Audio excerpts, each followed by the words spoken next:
Okay, second time's a charm, everybody. Hello, I'm Megan. Welcome. I know you guys, I just had to redo the video so it looks right. Anyways, okay, so we're all hopping on. I am Megan, health, fitness, nutrition coach of over 10 plus years, and today we are talking postpartum nutrition 101, you guys. So if you're hopping on, go ahead and say hi in the comments below. If you're watching the replay, say hi. We're having some technical difficulties. I swear it happens every time. So we're going over all things postpartum nutrition, which for those of you guys who don't know my background, I ran a meal prep and delivery service for over 5 years in Portland, Oregon. It was one of the biggest ones, and I created meal plans and delivered food to over thousands and thousands of customers every single week. And I was also doing fitness coaching on the sides. Hey, Carrie, how are you today? So nutrition is just like my jam, and I have done every nutrition plan under the sun. So if you guys have any questions at all, go ahead and make them in the comments below. I will do a quick Q&A after this too. I have my notes here, so if I'm looking down, that's what I'm looking at. So I make sure I give you guys all the good stuff. So yeah, I'm super excited. Let's jump into this. Hi, Emily. Hi, guys. So good to see you. How are the babes doing today, you guys? Yesterday was super rough for me. I had a crazy migraine. Today's a lot better, but how are you guys doing? How are you moms doing today? Let me know in the comments below, even if you're watching the replay. Okay, so first off, again, I'm gonna try to make this, quick because I know we're all busy moms. Also, a good tip too, I'm not gonna be doing any kind of workouts today, so if you need to run around and do stuff, put your headphones in and just listen. So that is what we're gonna do today. We're gonna jump right in. I'm gonna try to make it as concise as possible. We'll have lots of different nutrition topics to talk about as we ramp up the group and all that. So today I'm just breaking down the basics for you and giving you guys all the good tips you need for the postpartum nutrition, recovery, all the stuff. So let's dive in without further ado. You guys, also, my brain is fried today. I have mom brain, so if you're like, why is she talking funny? You know why. Okay, so first off, I want to say this. Feeding yourself is not an option, it is a necessity. So I know we're all busy moms, and I know we can get caught up with, feeding our babies and taking care of them, but I want you guys to always remember you are top priority and you need to take care of yourself and you need to fuel and eat, okay? Eating well doesn't mean restricting or avoiding food, okay? Eating well doesn't mean restricting or avoiding food, right? There is a balance to this. Okay, so postpartum depletion. First, I want to talk about a little bit about postpartum depletion and what it is and how it can really, it really involves your nutrition. So postpartum depletion is the unpleasant side effects that you will get from your inadequate postpartum nutrition. And I know what can happen a lot of the time is we're so burnt out or we're so exhausted, we're gonna reach for the quickest, fastest food option. And for a lot of us, that's gonna be fast food. And we have to figure out better, healthier alternatives that are still quick for us moms and our families, and that will fuel us along the way. So postpartum depletion is a real thing. What happens is you start to lack in your nutrition, and then it's just this compounding stressors of you're also sleep deprived, you're also overwhelmed with some of us are new moms, or some of us it's our first time having multiples. It's a lot. So what can happen is now we're even more exhausted. Now we're having memory loss. Now we have brain fog. We're losing our hair. That's a big one. That's a huge one with postpartum nutrition, and then also depletion. We have mood swings, and then poor immunity. We're getting sick all the time. Hopefully a lot of us are staying healthy because we're still in pandemic mode, but that is what postpartum depletion is, and you can fix this a lot with your nutrition. The sleeping can be a little bit challenging because we have our little ones, but I'm going to teach you kind of the basics of how we can mitigate a lot of the postpartum depletion. So first off, this is the biggest one, and I know a lot of you guys are gonna be like, well, duh. Water, okay? I wanna talk about water. Water is so important if you're breastfeeding and if you're not breastfeeding, period. You have to get your water in. Now, how do you get your water in? How do you make sure you're getting your water in? And are you really getting enough water? So comment below. I want to know who in here has a water bottle that you take with you everywhere you go. I mean everywhere. Like even if you have 15 minutes out of the house, you have your water bottle with you. Comment below water if you always have a water bottle with you. Now, if you don't, you're gonna go get a water bottle.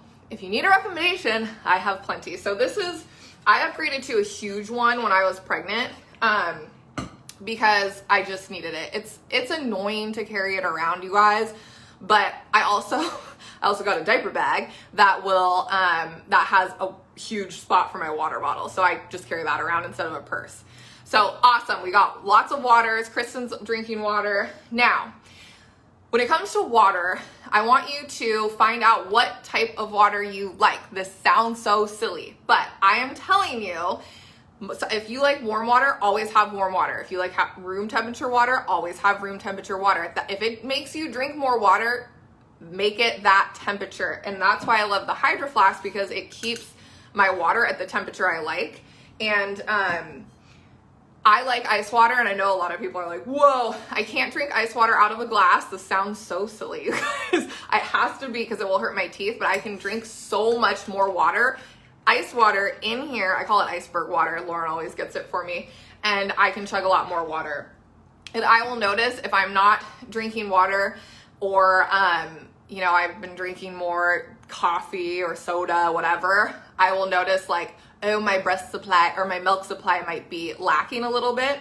And then I'll go chug a bunch of water. So first and foremost, when you get up, the first thing you're gonna do when you get up in the morning, which I know for us, we're like, well, we've been up all night. But when you get up first thing in the morning, when you're supposed to, you're going to chug at least 8 ounces of water before you head for that coffee, okay? That is most important. I want you all to do that tomorrow. I want you to do that tomorrow. Come back here and tell me that you drink your water, and tell me if you felt better, okay? Do it before you drink your coffee. I know it's really hard because when we wake up, especially if we've been woken up a few times last night, we're like, I need coffee. Drink your water first, then go get your coffee, okay? And then decide what type of water bottle you're using.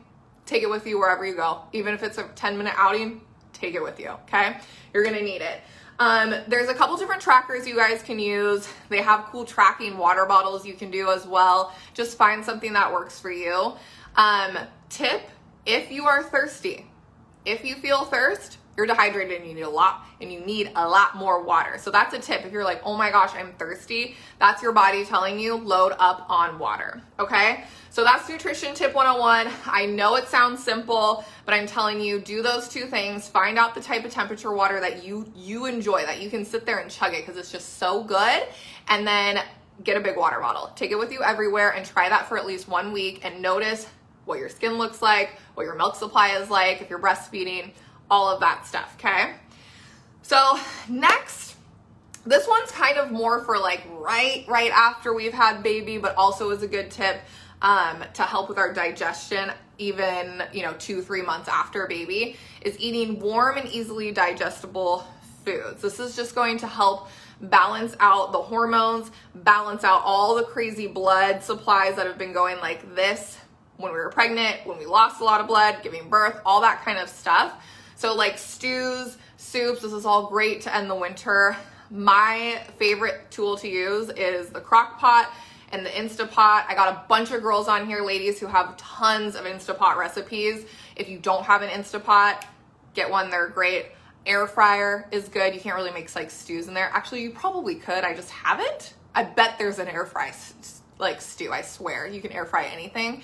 But anyways, those tools, soups, stews, warm, easily digestible foods for you postpartum is going to really help your recovery. Okay, so next up, let's talk protein. We're gonna talk protein. And this is whether you're breastfeeding, whether you're not, whether you're pregnant, whether you're not, protein is key. And let me know in the comments below too. I'm so curious. I haven't seen a lot of people ask for like vegan or vegetarian type recipes or anything like that. So let me know in the comments below, what are you guys eating? Are you vegan? Are you carnivore, vegetarian? Let me know so I can kind of give you guys more resources as well. Comment that below. But protein is so important. So especially with postpartum growth and repairing your cells postpartum. Now, when it comes to how much protein we're getting, I'm sure you guys have heard so many different things when it comes to how much protein you should be getting. I usually like to say 5 to 6 small servings throughout the day. It doesn't all have to be meat. Okay, cool. Meat, carnivore. A lot of you guys are meat and carnivores. Same here. I'll have some like vegan, vegetarian recipes for you guys as well, but I personally eat a lot of meat. And you know, I like to, when it comes to protein sources, when it comes to eating protein, meat, no pork, love that. Mix up the types of protein that you're eating, right? So, and I know there's a stigma around red meat. You can still eat red meat. You just want to mix in, chicken, your fish. If you want to get wild, you can eat some tofu. Beans are a really good one. All of that. There's a huge variety. And I always encourage you guys too, especially if you are a meat eater, to also try to eat some more plants throughout the week, or have one meal a week where you eat just a plant-based meal, to kind of give you guys a little bit more variety. Give yourself a little break on that digestion. It's a little bit more difficult for your body to digest meat than it is some of the more plant-based proteins.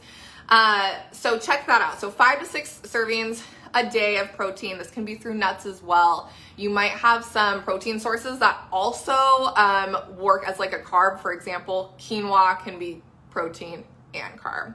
So when you're creating your meals, make sure you always have some sort of protein on there.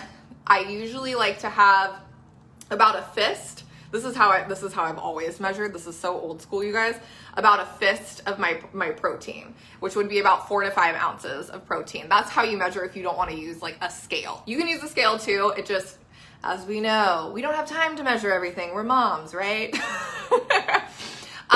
So with protein, I also want to talk about collagen-rich foods, which you're gonna see a lot of in some of the proteins that you're eating, like fish.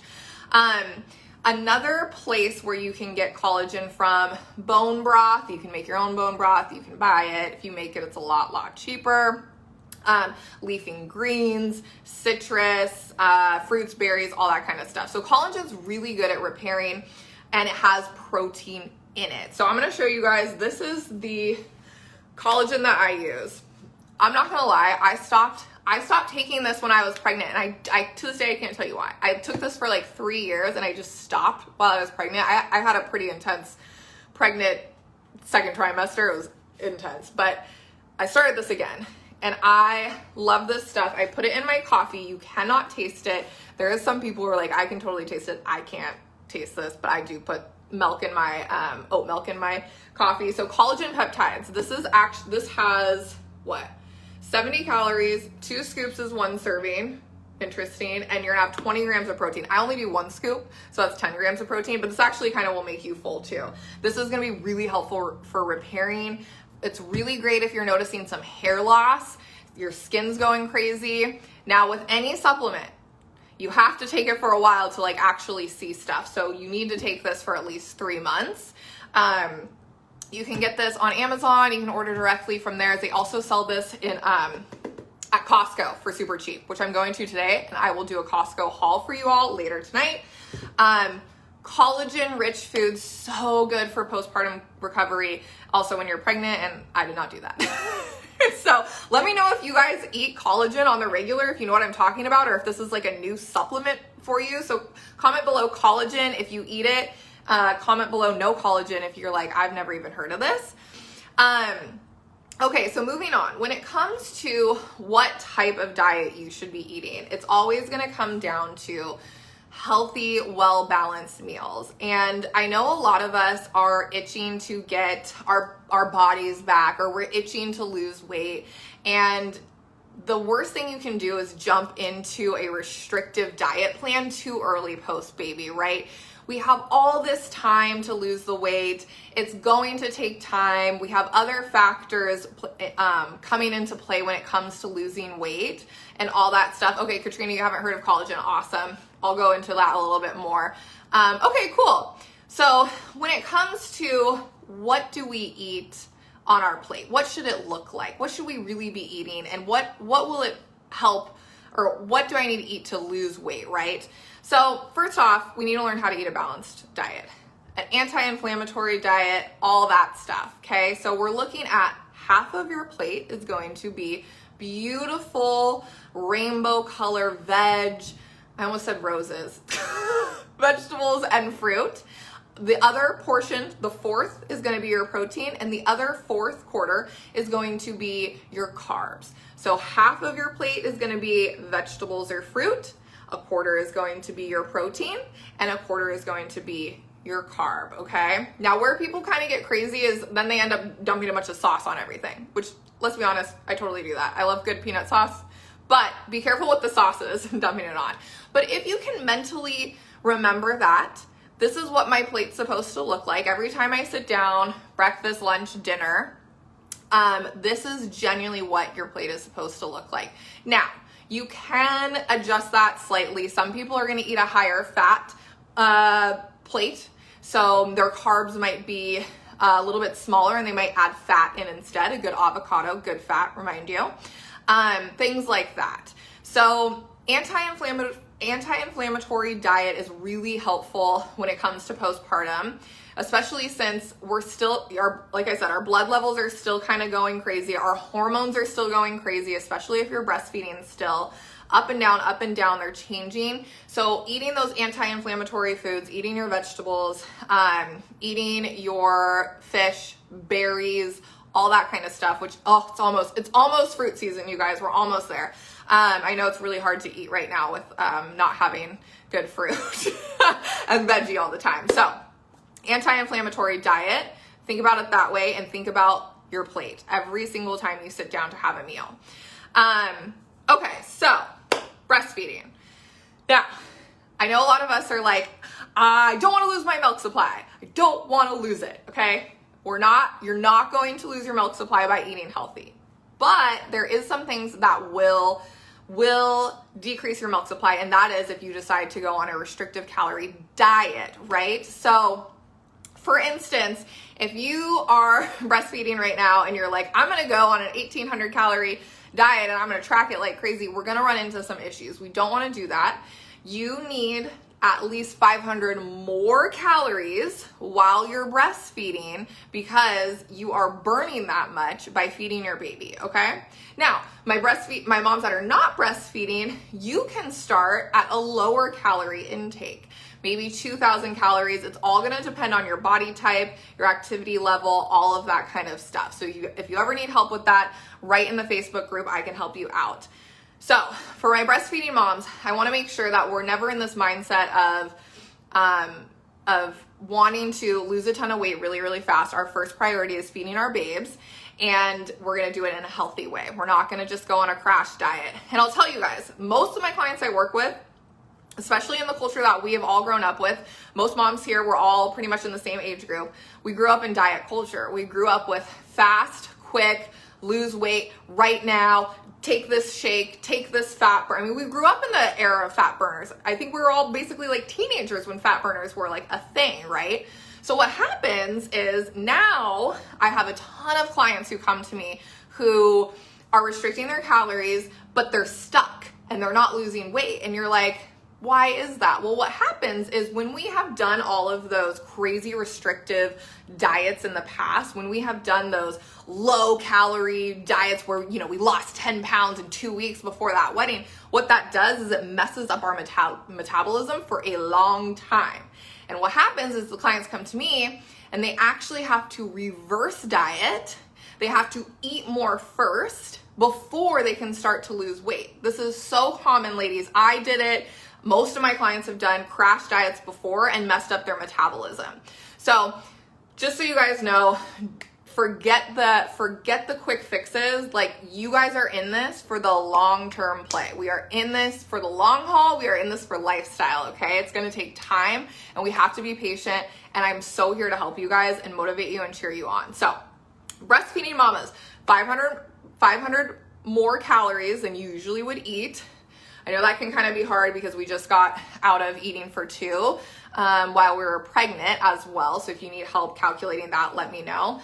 And another thing to eat while breastfeeding to kind of up your intake, and again, this is really good too if you're not breastfeeding, or even if you don't have a kid, it's really good. Up your omega-3 fatty acids, which is gonna come from salmon, tuna. If you're not a protein meat eater, it's gonna come walnuts, flax, all that kind of stuff. A lot of you guys might have made lactation cookies. Let me know if you've made lactation cookies. Comment below because I wanna see everybody's lactation cookie recipe, because I made a bomb one, but then I was eating too many lactation cookies, so I'll show you what I've been doing instead. So let me know, but lactation cookies usually have really good omega-3s because usually they'll have flax in them. So yes, let me know. Let me know. Okay, you guys need help with calories. Okay, cool. So first off, when it comes to calories and like knowing where to be at, I want you guys to track your calories first. Now, when it comes to tracking, I want to go into this because it's important. Tracking can be good, tracking can be super evil. So, if you have never tracked before, you'll download MyFitnessPal or Macro Counter. I use Macro Counter. And you're gonna track your food, everything you eat throughout the day. Ooh, I wanna know about those lactation muffins, by the way. I just saw that come through. So you're gonna track your food. You wanna do this for about a week. Now, what you don't wanna do is play mental games with yourself when you're tracking. Oh my God, I ate too much. Or oh my God, I ate that brownie. Or oh my gosh, I had that soda. Oh gosh. You don't wanna play that mental route with yourself, okay? So you'll track for a week and then you're gonna see where you're at calorie-wise, okay? And then after that, come to me, post, and I'll let you guys kind of know, okay, you're eating enough or you're not eating enough. I'm not kidding you, majority of the time people are not eating enough. It's very rare that I'm like, you need to eat less. It's very rare I say that, you guys. It's just you're not eating enough. You're not eating the right kinds of food that's gonna help you lose weight, okay? So download the tracker, MyFitnessPal or My Macros, track it for a week, then come back to the group, let's see where you're at, and we'll go from there. And then we're gonna kind of adjust and now continue to track or not. It depends on what it does to your mental health. And I want you to pay attention to that. When it comes to your mental health, that is everything. So if you are tracking and you're noticing you're starting to get mad at yourself for eating food, or you're telling yourself you're ugly or blah, blah, blah, then tracking might not be for you. And that's okay. There's other ways to do it. There's other ways and I will teach you. I just can't do it all in one sitting. Okay? Okay. So let's see. What else do we have? Okay.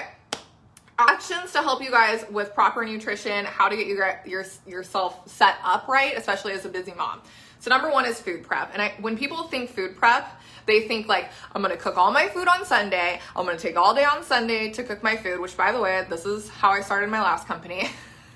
And that's what I used to do. Listen, we don't have Sunday. We don't have any days to prep all of our meals for us and the family and the kids and that. We don't have that. So what I want to challenge you guys to do, instead of doing like one big day for food prep, I want you to, whatever dinners you make, I want you to double that recipe. And then I want you to buy containers, easy, fun. If it motivates you to have the cutest containers ever, buy the cutest containers ever. Food containers, that's what I'm talking about. Put your food in that container, your leftovers, and you're gonna have that for lunch the next day. And then I want you to tell me, did that help? Or was that a nightmare? It should be pretty simple because all you're doing is doubling the recipe. If you need help doubling recipes, let me know. I did that for way too long. And then you're gonna have your leftovers the next day, okay? So let me know how that goes. That's my biggest tip, is making a bigger batch. Crock pot is awesome for that, you guys. Instapot, all of those tools. Bust out all the cooking tools, mom. Okay. The other one I like to do is set up a generic online grocery shopping list. It took me forever to do this and then I finally did it. I'm like, so just make sure you have your staples. Every single week you have your apples, your bananas, your oats, your this, your that, your chicken breast, all of that. I typically like to do one big haul at Costco. I'll get a lot of my snacks, which I will show you my snack haul later tonight, you guys. And then once a week we'll go to the store and I'll buy all of our veg for the week, fruits, and then any miscellaneous stuff. So I like to, buy my meats in bulk, buy my snacks in bulk. And then we'll do the veg earlier in the week. Okay. So lastly, stock up on nourishing foods, all of that good stuff. I know a lot of you in here have talked about how do we curb the sweet tooth. My number one tip for that is buy more fruit. That'll really help. Just be careful. Don't like go ham, but buy more fruit. And then the other tip is to buy, if you're like a chocolate lover like I am, I'll buy small little individualized snack packs, and that tends to keep me pretty on track and not grabbing for an entire bag or eating an entire chocolate bar. So those are kind of my two little fun tips. Okay, so that is the big overarching nutrition 101. I'm gonna go through the questions in a second, all of that, and then we will conclude. So how do I deal with feeling tired all day?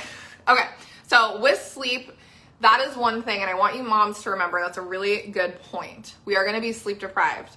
It's just natural. There's no way really around it, right? And sleep is going to play a huge part on how fast you lose weight. So that's another reason I don't want you beating yourself up if you're like, I haven't lost weight, I'm 4 months postpartum.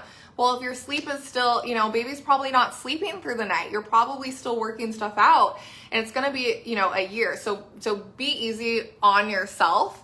In terms of how to deal with feeling tired all day, number one is go back to wake up with that water in the morning. Make sure you're fueling yourself with good foods. And I know this is hard because when we're tired, we tend to reach for the carbs, we tend to reach for the sugar. But when you're tired, notice that and really try to make it a more nutritious day. Get those vegetables in as hard as it is and as much as you're craving carbs, etc. Keep fueling your body because you need it, okay? Try to limit the coffee to 1 to 2 cups a day. What happens, listen moms, we love our freaking coffee, I know. So limit your coffee to 1 to 2 cups a day, switch it to tea if you need to, and really try to just power through it and know that this phase isn't gonna last forever, okay? You can totally inbox me, Sierra, that's totally fine. Oh my gosh, chocolate hummus, what? Okay, you have to tell me where the chocolate hummus is. I need that in my life, I need that. I've always cooked for 4, so I meal prep every meal. That's perfect. Tupperware, Pampered Chef, yes, are the best friends. There's a ton of meal delivery services. Obviously, you guys, I have tried almost every single one. So if you ever need one, like, hey Megan, what's the best? I know I literally had to eat almost every single meal delivery service when we were building our company. It was great. Okay, so let's see. Dana, this is off topic, but I need some help with curbing appetite. Okay, I take meds that make me always hungry. It's so annoying. I feel like I'm always eating. Okay, so that's a really good one. And the medication thing is tough. If you guys saw my stories today, I talked about my migraine, and I take a lot of medication for my migraines because they're pretty severe. I had them really, really, really bad when I was pregnant too. They were even worse. So that's a tough one, especially if you're taking a medication that can increase appetite. What I do like to say is when you're feeling hungry with the appetite situation, go and chug water first. Always, always when you're hungry, you guys, and it's not a meal time, go grab water first. Again, I know it's kind of annoying. Go grab water, drink 8 ounces at least, sit there for 10 minutes, and then ask yourself, are you still hungry? If you're still hungry, then it's time to fuel. Because a lot of the time what happens is we're actually dehydrated and we're not hungry really. We just need water. We just need to hydrate ourselves. This can come too with medication messing that up. And then if you are still hungry after you drink that water, don't not fuel yourself, but try to go grab a healthier snack. Again, I know a lot of the time we're gonna be craving carbs, but really try to have, my go-tos is I always have carrot sticks in my fridge, always. They're so easy, carrot sticks and hummus. And I always have cucumbers. My new jam right now is cut up cucumbers. I put a little olive oil on it and salt, pepper. It's a really great snack. The olive oil is a really good fat too. It will fill you up. That's another thing. Try to, if you're feeling really hungry, try to grab the good fats. So go try to grab an avocado, put some salt on it. That's another thing. Don't be scared of salt, you guys, unless you have a true medical reason to not have salt. Do not be scared of salt. Himalayan salt, good. I like table salt. It's not a scary thing, okay? So reach for the good fats, the good avocado, the good oils, and try to see if you can curb your hunger that way first and foremost. But it can be tricky, Dana, if you are on meds. But try that and let me know how it goes. Okay, what else do we got? What else do we got? Okay, you guys have some bomb lactation recipes. You have to share them with me. I'll share mine later. I think I put it on my Instagram, but I will totally share mine. Let's see, what else do we got? Any other questions? Okay, so a lot of you guys have not heard of the collagen. I'm gonna show it one more time. So this is the Collagen Peptides Vital Proteins. The other one I like on Amazon, which is a little bit cheaper, is, I think it's called Sportsy Nutrition, Sports Research. Sports Research is the other one, really good collagen. Again, Dana, this actually might be something cool to try out as well with hunger because it's not a ton of calories, but it does have good protein in it and it can help with hunger. So try that out. Alicia, yes, home chef, oven ready meals, so easy. And the husband can make them too. That's so important, you guys. Have your team with you. I love it. Oh, good. You guys are recommending home chef. Yes, yes, yes, yes. Cool, cool, cool. Okay, so lastly, I forgot to show you guys, still tell me what your lactation cookies are, but because I ate so many of them, I was like, okay, I have to find another way to get my milk supply up if I need to. And I tried this is this Oat Mama Lactation Tea, super good. It is on the expensive side, but the nice thing is I don't drink this every day. I'll drink it when I feel like my supply is low after I've drank all my water. But it is really, really yummy, yummy, yummy, yummy tea. And then I'm not reaching for my lactation cookies all the time, but it's okay to have them. So that is Nutrition 101, you guys. Keep commenting below. Let me know what else you guys want to know when it comes to postpartum nutrition so we can dive in a little bit deeper next week. I'm going to be doing another workout later this week. I always do surprise workouts because it's kind of just whenever Fee is feeling it, because I like to have her here with me to show you guys how to work out with your kids. Yeah, and let me know if you guys have any questions. I will see you all next week. And I hope you have an amazing day. Remember, mama, you are beautiful. You are loved. You are doing an amazing job, even when it feels crazy, even when it's chaotic and hectic. You are wonderful. You keep it up. Keep doing what you're doing, mom. We're all gonna get there. You are supported through this journey. I am here for you. This group is here for you. Come here when you're feeling, down, or you need some inspiration, or you need some motivation. There's some amazing women in here. We love you so much, and I can't wait to see you guys all again. Thank you for being a part of this beautiful community. I am out.